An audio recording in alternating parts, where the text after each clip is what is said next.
ये है RJ media और आप देख रहे हैं न्यूज अभी अभी, खबर, तहकीकात, हकीकत। उत्तर प्रदेश सरकार में कृषि मंत्री तथा सहारनपुर जनपद के प्रभारी मंत्री सूर्य प्रताप शाही ने मुख्यमंत्री योगी आदित्यनाथ द्वारा कोविड-19 को लेकर दिए गए दिशा निर्देशों की जानकारी देते हुए बताया कि मुख्यमंत्री ने तीनों जनपद में L1 के अलावा अब L2 तथा L3 हॉस्पिटल खोलने के साथ साथ प्रतिदिन 2000 से भी अधिक टेस्ट करने के दिशा निर्देश दिए हैं। साथ ही वेंटिलेटर और अन्य मशीनें भी बढ़ाने के लिए कहा है ताकि कोरोना संक्रमित मरीज को बचाया जा सके। इसके अलावा RT-PCR टेस्ट कराने के लिए भी दिशा निर्देश दिए हैं। कृषि मंत्री सूर्य प्रताप शाही ने कहा कि मुख्यमंत्री कोविड-19 को लेकर काफी सतर्क है और इसमें जरा सी भी लापरवाही बर्दाश्त नहीं है। इस समय सहारनपुर मंडल में 6 मशीनें नेट हैं, जिसमें से 1 मुजफ्फरनगर, 1 शामली तथा 4 सहारनपुर में है। अब इन मशीनों की संख्या बढ़ाने पर बल दिया है। वहीं इसके अलावा सांस की बीमारी के अलावा वेंटिलेशन और डायलिसिस की मशीनों की संख्या बढ़ाने पर बल दिया है। इसके अलावा साफ सफाई के लिए भी कहा है। साथ ही यह भी दिशा निर्देश दिए हैं कि यदि चिकित्सकों की संख्या में कमी है तो इसके लिए प्राइवेट चिकित्सकों की मदद लेने के लिए भी कहा है। उन्होंने कहा कि कोविड-19 को लेकर किसी भी प्रकार की कोताही बर्दाश्त नहीं की जाएगी। जिस भी तरह की मशीन या चिकित्सीय मदद की जरूरत हो वह सभी उपलब्ध होनी चाहिए। आज प्रदेश के मुख्यमंत्री आदरणीय योगी आदित्यनाथ जी ने सहारनपुर मंडल में कोविड-19 महामारी के लिए किए गए अब तक के प्रबंध और उससे प्रभावित लोगों के संदर्भ में समीक्षा की है और उसके व्यवस्थाओं की दृष्टि से उन्होंने सम्यक आवश्यक निर्देश दिए हैं। मुख्यमंत्री जी ने सहारनपुर मंडल के भीतर कोविड-19 के मरीजों के उपचार और उसके टेस्टिंग की जो व्यवस्था हुई है, उनके टेस्टिंग के व्यवस्था और प्रवासी मजदूरों के लिए जो प्रबंध किए गए थे उसके लिए सहारनपुर मंडल के अधिकारियों की उन्होंने प्रशंसा भी की है और साथ में ये भी कहा है कि इसमें किसी भी प्रकार की कोताही या सावधानी वह बर्दाश्त नहीं की जाएगी और इसलिए चूँकि अभी कोविड-19 का एक लंबा दौर है, इसलिए सबको जागरूक और सतर्क होकर के काम करना होगा। उन्होंने कोविड-19 के दृष्टि से मेडिकल कॉलेज में RT-PCR लैब, जो सहारनपुर का मेडिकल कॉलेज है, उन्होंने ये निर्देश दिए हैं कि 20 तारीख तक यानी 20 अगस्त तक उसको इस्टेब्लिश करके और वहाँ नमूनों के जांच की शुरुआत तुरंत कराई जाए। शामली में लेवल 2 और लेवल 3 के हॉस्पिटल 1 महीने में तैयार करके और वहाँ पर भी लेवल 2 और 3 के मरीजों की व्यवस्था वहाँ पर कराई जाए। समीक्षा के दौरान पर्याप्त मात्रा में एंटीजन के किट जो है वो सहारनपुर मंडल में उपलब्ध है। उन्होंने कहा आवश्यकता पड़े तो और उसको मंगाई जाए और जांच की संख्या को बढ़ाया जाए। मुजफ्फरनगर और शामली कम से कम 1000 प्रतिदिन जो है वो मरीजों का परीक्षण करें और साथ साथ में सहारनपुर का लक्ष्य उन्होंने 2000 या उससे ऊपर करने का उन्होंने निर्देश दिया है। सहारनपुर मंडल में 6 TruNet मशीनें चल रही हैं, 4 सहारनपुर में, 1 शामली में और 1 मुजफ्फरनगर में। उन्होंने कहा कि आवश्यकता पड़े तो और आप इसको मंगा लीजिए और TruNet मशीन से भी जांच की व्यवस्था और बढ़ाई जाए, इसके लिए उन्होंने निर्देश दिए हैं। L2 और L3 के जो हॉस्पिटल हैं उनके कोविड-19 के जो इंचार्ज हैं उनको ये कहा है कि आप PGI, KGMU और लोहिया संस्थान के चिकित्सकों के साथ अपने यहाँ के जो गंभीर मरीज हैं उनके साथ संवाद करें और उनके कंसल्टेशन से उनके इलाज की समुचित आप व्यवस्था करें। उन्होंने इस बात पर बल दिया कि L1 की जगह पर अब L2 और L3 हॉस्पिटल की संख्या बढ़ाई जाए, बेडों की संख्या बढ़ाई जाए और उस दृष्टि से डायलिसिस मशीन, वेंटिलेटर, ऑक्सीमीटर और नोजल हाई फ्लो इनके भी व्यवस्था बना करके और मरीजों के सम्यक उपचार की पूरी व्यवस्था की जाए। सभी मुख्य चिकित्सा अधिकारियों को उन्होंने निर्देशित किया कि अपने डिप्टी CMO के बीच में काम का वितरण कर दें, जिसमें से कुछ को प्राइवेट हॉस्पिटल के साथ भी कोऑर्डिनेट करना और उनके यहाँ जो अन्य रोगों के इलाज के लिए लोग जा रहे हैं उनकी भी कोविड जांच, और यदि वो कोविड के पाए जाते हैं पेशेंट तो कमांड कंट्रोल सेंटर से संपर्क करके जहाँ पर बेड की व्यवस्था है तुरंत उनको भेजने की व्यवस्था का उनको इंचार्ज बनाया जाए। एक को एम्बुलेंस के मॉनिटर किए जाने के लिए उसका लेखा जोखा, उसमें 50% जितने भी एम्बुलेंस उपलब्ध हैं जनपदों के भीतर वह कोविड-19 के लिए स्पेसिफिक उनको कर दिया जाए डेडिकेटेड, और जिससे कि किसी भी मरीज को एम्बुलेंस की दिक्कत ना आने पाए। एम्बुलेंस के भीतर प्रशिक्षित स्वास्थ्यकर्मी रखे जाएं और साथ साथ में ऑक्सीजन वगैरह की पर्याप्त मात्रा में व्यवस्था रखी जाए जिससे किसी प्रकार की कठिनाई न हो। जो उस एम्बुलेंस के भीतर जो स्वास्थ्यकर्मी चल रहे हैं उनका प्रशिक्षित हों, इसका उस पर ध्यान रखा जाए। दूसरे को उन्होंने कहा कि एक लॉजिस्टिक के दृष्टि से भी एक डिप्टी सीएमओ को काम दे दिया जाए जिसमें पीपी किट और मास्क का वो लगातार मॉनिटर करते रहें और कहीं पर कमी न होने दें। ये ज़रूरत पड़ती है तो उसको और मंगा करके उसका इंतजाम करें। अल्फ्राड थर्मो स्कैनर और ऑक्सीनेटर के लिए भी उन्होंने इस बात पर बल दिया कि उसको जो है समुचित व्यवस्था किया जाए, और एक सीएमओ जो है वो कोविड हेल्प डेस्क स्कीम के माध्यम से सभी कर्मचारियों से भी संवाद करें और साथ साथ में जो होम क्वारंटाइन मरीज हैं उन लोगों से भी संवाद करके उनके स्वास्थ्य और चिकित्सा के बारे में उनसे पूछताछ करते रहें, उनके साफ़ सफाई का भी ध्यान रखें। उन्होंने ये आग्रह किया कि जिन्हें कोविड-19 हॉस्पिटल के भीतर जो ड्यूटी लगाई गई है डॉक्टर लोग रेगुलर उसका राउंड भी करें, पैरामेडिकल स्टाफ को भी देखें कि वहाँ की साफ़ सफाई, चद्दर की व्यवस्था, भोजन आदि की व्यवस्था का मॉनिटर भी किया जाए। उसके लिए जो है सीसी कैमरे लगा दिए जाएं और लगा करके उसको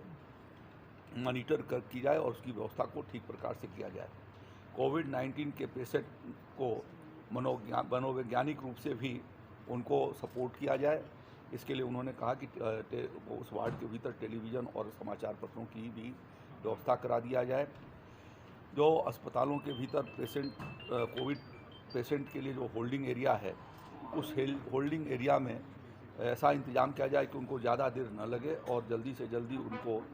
बेड तक पहुंचाया जाए, इसकी व्यवस्था बनाई जाए। हमारे चिकित्सक और स्वास्थ्यकर्मी अच्छे व्यवहार करके और कोविड-19 के मरीजों के साथ अच्छा व्यवहार करें। साथ में कई शवों के साथ भी अच्छे तरीके से उनको रखरखाव उनका किया जाए, और यदि परिवार के जन उनके दाह संस्कार के लिए, अंतिम संस्कार के लिए नहीं आते हैं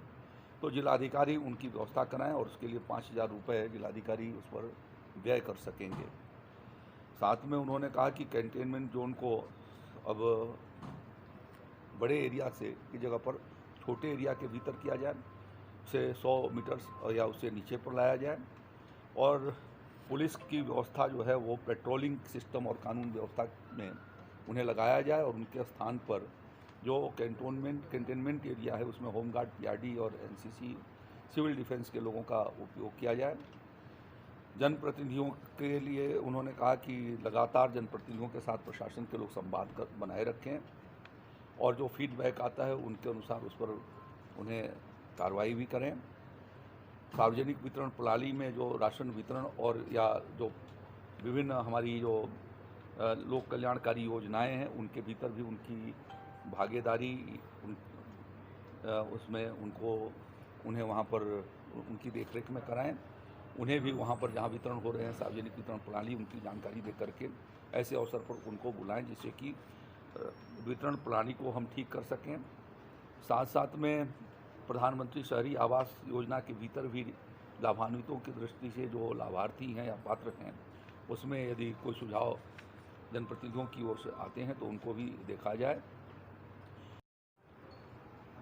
कोविड-19 के संक्रमण को रोके जाने के लिए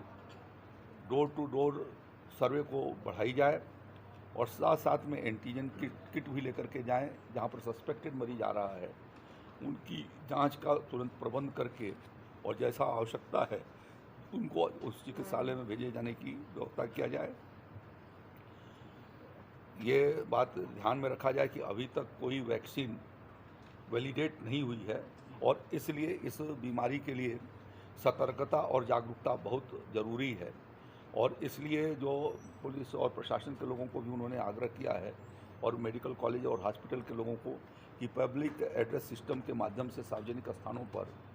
इसके बारे में लोगों को जागरूक किया जाए, और माइक से भी प्रचार करने की आवश्यकता है तो प्रचार करके लोगों को जागरूक किया जाए। और साथ साथ में मास्क का लगाया जाना, 2 गज की दूरी को बनाए रखना, और अत्यंत आवश्यकता पर ही हम घर से बाहर निकलें, इस बात पर भी उन्होंने बल दिया है। तो ये बात आज उन्होंने आकर के यहाँ पर समीक्षा की जी। उन्होंने जनप्रतिनिधियों से भी बातचीत की, और जनप्रतिनिधियों ने जो उनकी सरकार के द्वारा विगत 3 वर्षों में जो अच्छे काम किए गए हैं, ख़ास तौर पर जो है वो विश्वविद्यालय की स्थापना, और जो हमारा एयरपोर्ट के भीतर जो सिविल एविएशन को जो दिया जा रहा है, उसके लिए विस्तारीकरण किया जा रहा है, उस दृष्टि से 4 धाम के लिए हेलीकॉप्टर सेवा के शुरू करने की जो योजना उन्होंने बनाई है, उसके लिए जो सहारनपुर दिल्ली मार्ग के निर्माण की दृष्टि से हमारे लोगों ने काफ़ी उस पर, जो हमारे जनप्रतिनिधियों ने उसकी प्रशंसा करी है। और इस बात को भी उन्होंने कहा है कि जितनी कल्याणकारी योजनाएं आईं, उन कल्याणकारी योजनाओं को ठीक प्रकार से सहारनपुर जनपद में ख़ास तौर पर राशन का वितरण, जो प्रवासी मजदूर आए थे उन प्रवासी मजदूरों का देखभाल, और जो ऐसे श्रम विभाग के श्रमिक थे या ऐसे निराश्रित लोग थे, चाहे वो नगरीय क्षेत्र के या ग्रामीण क्षेत्र के भीतर, उनको बहुत अच्छे तरीके से जो है वो सरकार ने जो घोषित किया था धनराशि, वो उनको प्राप्त हुई है। और इससे जनता के बीच में जो है वो योगी आदित्यनाथ जी की सरकार की साख बढ़ी है। मुकर भी बल दिया है कि जो आत्मनिर्भर भारत योजना है, उस आत्मनिर्भर भारत योजना की दृष्टि से खास तौर पर MSME सेक्टर के लिए, और ये साथ में जो हमारे पट्टी दुकानदार जो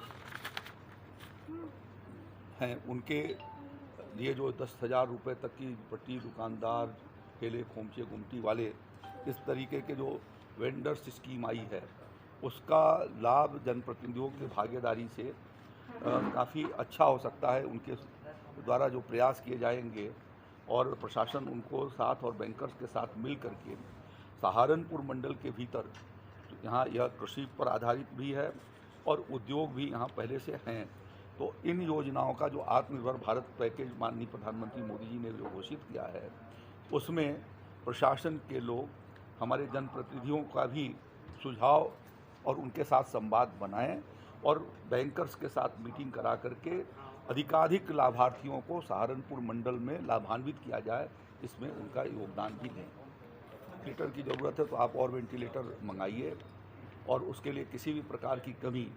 कोविड-19 महामारी की दृष्टि को रखते हुए उनके उपचार, उनके चिकित्सा व्यवस्था के लिए किसी प्रकार की कोई कमी नहीं होने दी जाएगी। समीक्षा कर रहे हैं, कल बरेली मंडल का भी समीक्षा किया था, और सहारनपुर राजधानी से सबसे सुदूर का मंडल है, और सीमावर्ती 3 राज्यों से जुटा हुआ ये मंडल है। इसलिए इस मंडल के भीतर हम जितनी अच्छी व्यवस्था करेंगे, उतना इसका संदेश अन्य राज्यों के भीतर भी जाएगा। इसको बढ़ाइए, वहाँ पर जो है ऑक्सीजन की सुविधाओं को बढ़ाइए, साथ साथ में जो है वेंटिलेटर बढ़ाइए, और डेडिकेटेड जो है वो डायलिसिस मशीन या अल्ट्रासाउंड मशीनें उस अस्पताल के लिए डेडिकेटेड करिए, जिसमें कि ज़रूरत पड़ती है यदि कोविड-19 के मरीजों को, तो उसके साथ बातचीत कर सकें। जो हमारे पास मेडिसिन की फैकल्टी है, यहाँ पर है या मुजफ्फरनगर के भीतर है या IMA के पास है, उनसे भी कंसल्टेशन करके और हम उसको जोड़ करके और उनको हम बढ़ाएं। जांच की सुविधा यहाँ पर नहीं है, इसके लिए क्या नाम है RT-PCR की, तो वह लैब भी यहाँ पर बना दिया जाए, और उन्होंने कहा कि तीनों जनपद RT-PCR की लैब के लिए काम करें।